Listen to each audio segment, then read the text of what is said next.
અખિલ ભારતીય રાષ્ટ્રીય શૈક્ષિક મહાસંઘ કચ્છ દ્વારા પ્રચાર્ય સંવાદ અભિયાન શિક્ષણ સમાજ અને રાષ્ટ્રહિતની ચર્ચાનો મંચ બન્યો પ્રચાર્ય સંવાદ કાર્યક્રમ।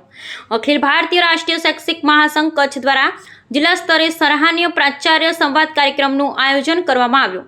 શિક્ષણ અને રાષ્ટ્રહિતના મુદ્દાઓને કેન્દ્રમાં રાખી યોજાયેલા આ કાર્યક્રમમાં કચ્છ જિલ્લાના તમામ તાલુકાઓની સરકારી તથા ગ્રાન્ટેડ માધ્યમિક અને ઉચ્ચતર માધ્યમિક શાળાઓમાં આચાર્યો સાથે સંવાદ કરવામાં આવેલ હતો। આ કાર્યક્રમનો મુખ્ય ઉદ્દેશ્ય આચાર્યોને એક મંચ પર લાવી રાષ્ટ્રીય શિક્ષણ નીતિ 2020 મૂલ્ય શિક્ષણ શાળાની સુધારણા અને શિક્ષણ ક્ષેત્રે રાષ્ટ્રીય ચિંતન વિશે વિચાર વિમર્શ કરવાનો રહ્યો હતો।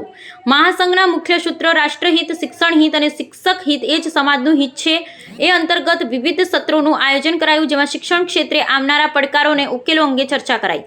પ્રચાર્ય સંવાદ દરમિયાન હમારા વિદ્યાલય હમારા તીર્થ અભિયાનની વિશદ માહિતી આપવામાં આવી।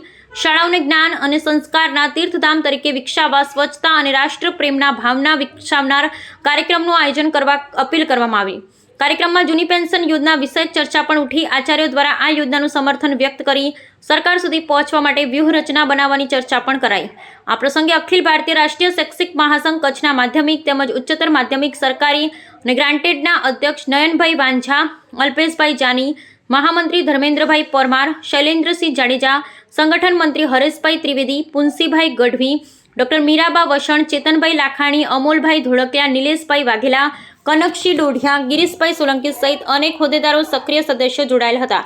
આ પ્રાચાર્ય સંવાદ કાર્યક્રમ કચ્છ જિલ્લાના શિક્ષણ ક્ષેત્રે નવો પથ દર્શાવશે અને શાળામાં શિક્ષણના માધ્યમથી રાષ્ટ્રીય વિચારધારાને દ્રઢ કરી સમાજમાં સકારાત્મક પરિવર્તન લાવશે તેવા આશાવાદ સાથે પ્રાચાર્ય સંવાદ યોજવામાં આવેલ એવું રાષ્ટ્રીય શૈક્ષિક મહાસંઘ કચ્છ ગ્રાન્ટેડ માધ્યમિક તેમજ ઉચ્ચતર માધ્યમિક પ્રચાર પ્રમુખ કિશનભાઈ પટેલની યાદીમાં જણાવવામાં આવેલ। Bureau report Rameshbhai Bhanushali.